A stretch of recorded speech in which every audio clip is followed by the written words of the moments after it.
สบายดีจ้าสบายดีพี่น้องสบายดีทุกคนครับสวัสดีตอนสบายดีเด้อพี่น้องสบายดีตอนเช้าจ้าสวัสดีตอนนี้แจ้งแล้วพี่น้องกับประมาณ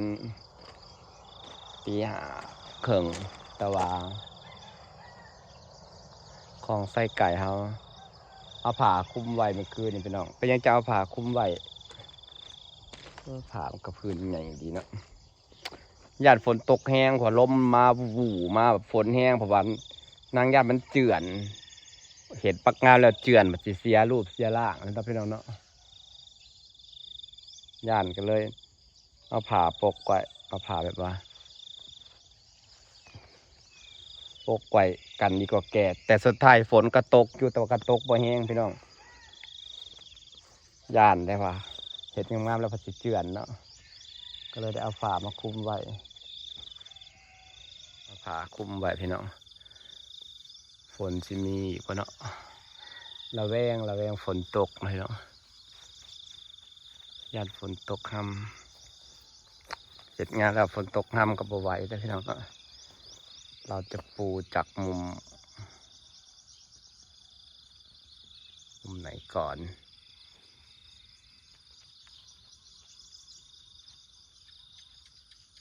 คือสิบตกแห้งดอกเมื่อคืนนี่ก็ตกเราจะก็สิกูผาก็แบบนี้พี่น้องกูอยากเติบจีดอกเพราะผามันหนักแห้งผามันหนาต้องสั่งรุ่นหนาเลยเดี๋ยวสิกูผาออกให้พี่ถ่ายคลิปให้พี่น้องเบิ่งก่อนได้จ้า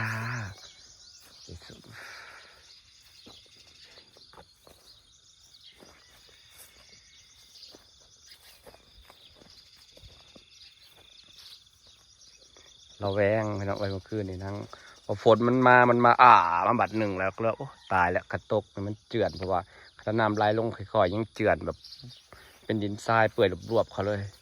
โอ้เห็ดปลากำงามมันกว่าสีนี่เด้อวะ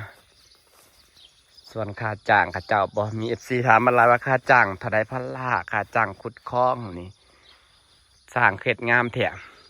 ค่าจ้างนั้น4,000 บาทจ้าค่าขุดคลองนี่จ้าพี่น้อง4,000 บาทส่วนออกแบบพระราคนออกแบบเองเป็นคนบอกให้เพิ่นขุดในเซนซีเองจ้าโจนเด็กจังเลยแล้วพี่น้องจ้าเนี่ยไปทางใดกระดอกไม้ดอกอันนี้เริ่มบานอีกแล้วดอกเลยแก้วออกเริ่มบานหอมไปอยู่ข้างหน้าแห่งหอมจะพาไปเบิ่งพี่น้องเอาสิมาปูผ้าคลองไส้ไก่นะจ้าวันนี้ลงมือไปเลยจ้าให้เขามาให้มาแต่จ้างคนมาซอยฝุ่นหนึ่งแต่จะออกมาหรือบอกออกมาก็เห็ดผู้เดียวก็ได้เด้อจ้าซ้ำปูผ้าเมื่อคืนนี่ฝนตกพี่น้องตกแบบ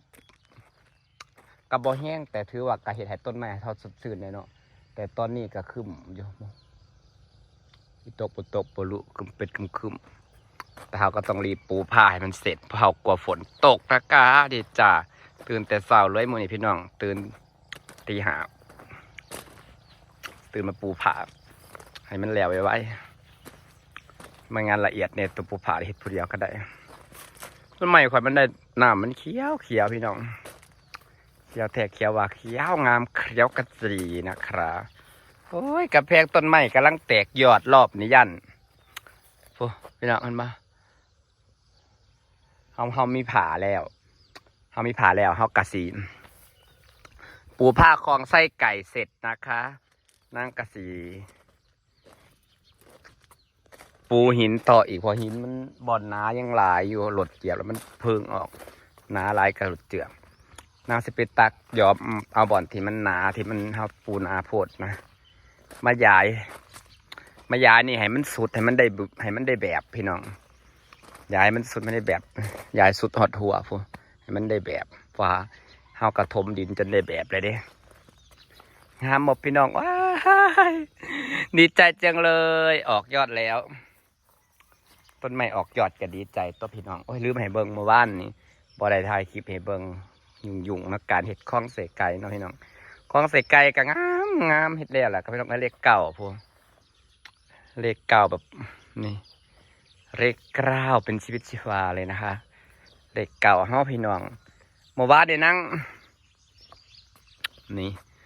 เฮาสิเริ่มปูจากตรงนี้นะคะลงมือเองนะก็สิเริ่มปูเก็บเศษออกให้หมดข้างล่างแล้วนะก็สิปูแบบนี้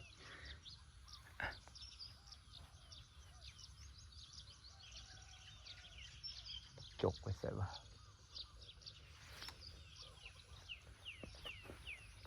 จกไว้ซ้ายอันนี้นั่งตอนเมื่อวานนี่หัดตอนอะไรเด้อพี่น้องเฮียนตอนและตอนเองเลยจ้าเมื่อวานนี่ถ้าเบิ่งว่ามันสิติดบ่ประมาณ10 กว่ามือกันมันแตกมันติดก็แสดงว่านางเห็ดเป็นตอนต้นอันนี้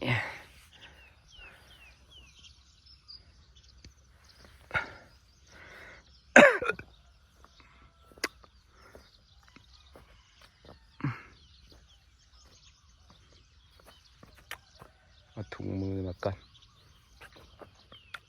นี่เราจะลงมือแต่เราต้องใส่ถุงมือแข็งนี่ว่าถุงมือเองเลยจ้ะนี่ได้ดินมาล้านกันแล้วพี่น้องดีใจเด้นี่ลงมือปูผ้าเองเลยนะคะฟ้าต้นไม้กระเขี้ยวทุ่ม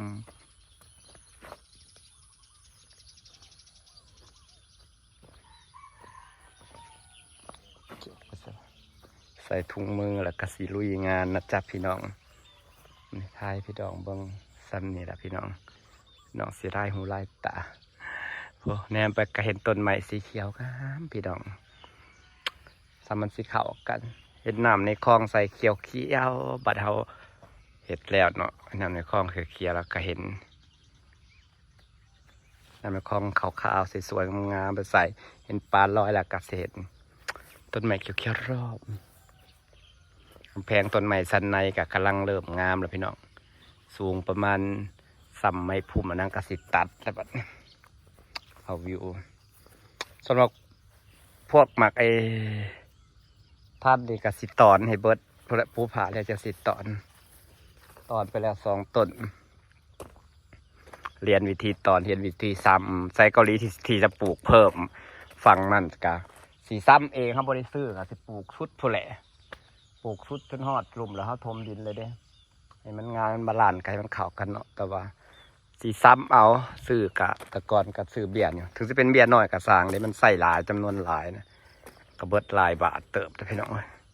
ซื้อเท่าละ200-300เบียร์เนาะเบียร์ละ7 บาท100เบียร์ก็700รวมค่าส่งอีกนี่หอมไม่เอาไอ้ดอกมะลิก็ออกดอกเต็มคือกันทั้งดอกเลยออกดอกเต็มหอมเลยตื่นเช้ามานี่ปลากระสิขึ้นหนาน้ำเต็มเป็นประเพณีกันพี่น้องบางบางคนว่าขาดออกซิเจนบ่อด้วยจ้าเป็นประเพณีมันแต่สมัยตอนนั่งเลี้ยงหลายๆกะ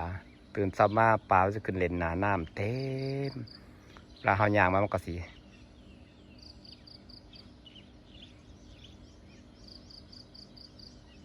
แตกผัว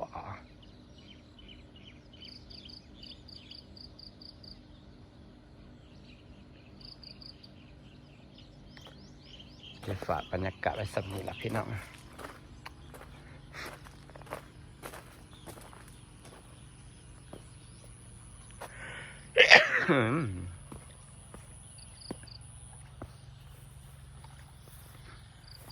ลงหมดแล้ว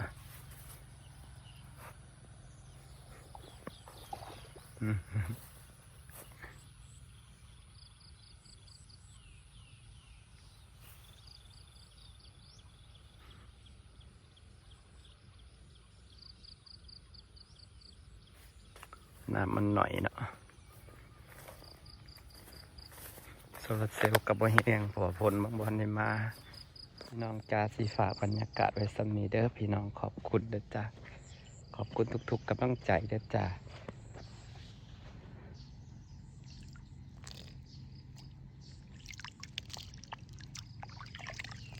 ดมมึงน้ำยันน้ำเน่างั้นมันขาดออกซิเจน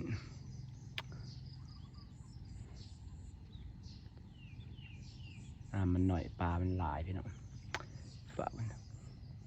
กาศไว้สำนีนะพี่น้องขอบคุณหลายๆเด้อจ้าสบายดีจ้า